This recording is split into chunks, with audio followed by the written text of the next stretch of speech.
Hello मेरे प्यारे बच्चों, मैं हूं आपका मयंक भैया और I welcome you all to the 90 day challenge video for JEE 2024। Okay बच्चों, आज हम आपके लिए क्या लेके आए हैं? आज हम आपके लिए JEE 2024 क्लास 11th का काफी इंपॉर्टेंट टॉपिक लेके आए हैं। लोगों के लिए बहुत डिफिकल्ट टॉपिक है ये, कई बच्चे इसको बहुत डिफिकल्ट मानते हैं। टॉपिक का नाम है आयनिक इक्विलिब्रियम। और आयनिक इक्विलिब्रियम का जो सबसे ज्यादा पॉपुलर क्वेश्चन है उसको मैं यहां पे लेके आया हूं, और एक क्वेश्चन है बफर सॉल्यूशन का। ये रहा आपके सामने क्वेश्चन को थोड़ा ध्यान से पढ़ेंगे। क्वेश्चन में दो चीजें आपस में मिक्स की गई हैं। कौन कौन सी दो चीजें? एक तो H2SO4 है और दूसरा NH4OH है। हम सब जानते हैं H2SO4 तो एक एसिड है जिसका n फैक्टर 2 होता है। n फैक्टर 2 का मतलब क्या है कि ये 2H+ देता है, और NH4OH एक बेस है जिसका n फैक्टर 1 है, मतलब ये एक OH- देता है। तो इस एसिड का इस बेस के साथ सबसे पहले क्या करवाया जा रहा है? रिएक्शन करवाया जा रहा है, और कुछ अमाउंट दे रखी है। चलो सॉल्व करना स्टार्ट करते हैं। सबसे पहले अगर मैं निकालना चाहूं H2SO4 के मोल्स कितने हैं, मोल्स या मिलीमोल्स, जो भी हमें डेटा मिले, लेट्स सी। अगर मैं मोलारिटी को वॉल्यूम से मल्टीप्लाई कर दूं, मोलारिटी को वॉल्यूम से मल्टीप्लाई कर दूं तो मोल्स आ जाते हैं। ये मैं कहां से निकाल रहा हूं बेटा? एक फॉर्मूला होता है, ये कोने में लिख लेते हैं। Molarity is moles per unit volume. Molarity is moles per unit volume.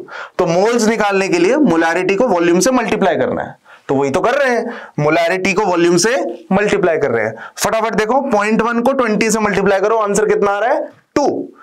तो दैट मींस हमारे पास 2 मिलीमोल्स हैं। किसके? हमारे पास 2 मिलीमोल्स H2SO4 के हैं। अरे मिलीमोल्स ही क्यों, मोल्स क्यों नहीं? क्योंकि वॉल्यूम मिलीलीटर में थी ना, तो आंसर भी मिलीमोल्स में आएगा। ठीक है। सिमिलरली अगर दूसरी तरफ देखा जाए NH4OH के कितने मोल्स हैं ये भी देख लेते हैं। NH4OH के कितने मोल्स हैं ये भी देख लेते हैं। NH4OH के मोल्स निकालने के लिए फिर से इन दोनों को मल्टीप्लाई कर दो। 30 इंटू 0.2 कितना आ गया भाई? 30 इंटू 0.2 आ गया 6, है ना? तो यहां पे लिख दो 6। तो 6 मिलीमोल्स हमारे पास अमोनियम हाइड्रोक्साइड के हैं और 2 मिलीमोल्स हमारे पास H2SO4 के हैं। बेटा अगला स्टेप क्या होता है? हमें सबसे पहले लिखना होता है रिएक्शन। आइए रिएक्शन लिखते हैं। इन दोनों का आपस में रिएक्शन लिखना है, तो क्या बनेगा बेटा? H2SO4 अगर 2 मिलीमोल्स हैं तो इनके रिएक्शन में हम ऐसे लिख सकते हैं, H2SO4 plus NH4OH gives you H2SO4 plus NH4OH gives you NH4 whole twice SO4, ठीक है, प्लस 2 molecules of water, और यहां पे भी इसको 2 लिखना पड़ेगा। ये मैंने एक बैलेंस्ड केमिकल इक्वेशन लिखी, आप चेक कर सकते हो। H2SO4 का 2 n फैक्टर है तो ये 2H+ देगा, तो इसको न्यूट्रलाइज करने के लिए भी मुझे 2 NH4OH चाहिए। तो गाइज इसके हमारे पास 2 मिलीमोल्स हैं जैसे कि लिखा है, इसके हमारे पास 6 मिलीमोल्स हैं। अब इसमें से आपको पता है लिमिटिंग रिएक्टेंट आपका H2SO4 है, ठीक है। तो दैट मींस ये 2 का 0 होने वाला है, ये 2 मोल्स कंज्यूम हो जाएगा, और NH4OH कितने मोल्स कंज्यूम होगा? अगर ये 2 होगा तो ये उसका twice, that is 4 moles consume होगा। अगर ये 4 मोल्स कंज्यूम होगा, इसके 2 मोल्स रह जाएंगे। मोल्स मतलब मिलीमोल्स, मतलब भावनाओं को समझो, ठीक है। अगर ये 2 मोल रिएक्ट हो रहा है तो ये भी कितना बन रहा है? ये भी 2 मोल बन रहा है, राइट। अगर ये 2 मोल रिएक्ट हो रहा है तो ये भी 2 मोल बन रहा है। तो at the end of the reaction हमारे पास अमोनियम हाइड्रोक्साइड बच गया। कितना बच गया अमोनियम हाइड्रोक्साइड?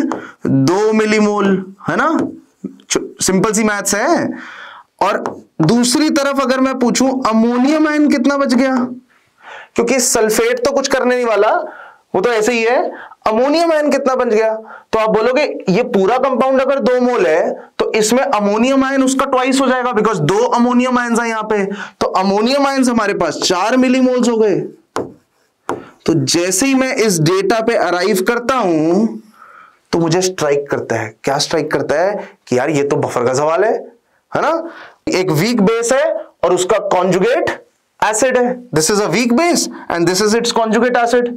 अब इस केस में हमें एक बफर का फॉर्मूला याद रहता है, बेसिक बफर का, कि POH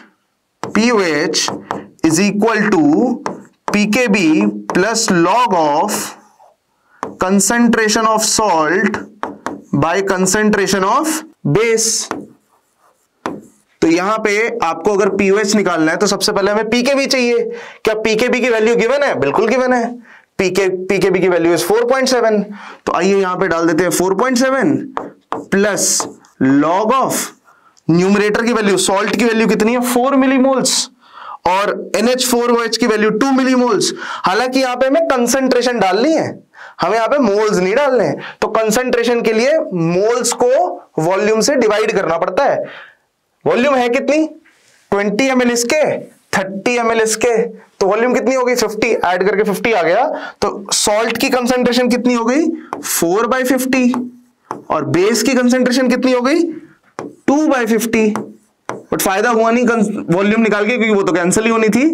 इवेंचुअली log 2 रह गया। log 2 की वैल्यू हमें याद होनी चाहिए। कुछ लॉग्स ऐसे होते हैं जिनकी वैल्यू याद होनी चाहिए, log 2 उसमें से एक है। तो log 2 की वैल्यू होती है 0.3, तो प्लस 0.3, पीओएच की वैल्यू आ गई 5। तो क्या 5 हमारा आंसर है? यस 5 ऑप्शन में है, बट ये आंसर नहीं है। ये गलती मत करना, पूछा पीओएच नहीं है, पूछा पीएच है। 5 ऑप्शन में दे रखा बट वो मार्क नहीं करना। अब एक स्टेप यहां पे रह गया जो कि हम जनरली भूल जाते हैं, वो स्टेप है फाइनल पीएच निकालने का। पीएच कैसे निकाला जाता है 14 माइनस पीओएच करके। मतलब कई बच्चे इसको देख के फटाफट आंसर मार्क करते हैं, वो गलती मत करना। तो 14 माइनस पीओएच करोगे, आंसर आ जाएगा 9। 9 भी ऑप्शन में है, this is the right answer. तो गाइज आई होप आपको ये क्वेश्चन बहुत अच्छे से समझ आ गया होगा।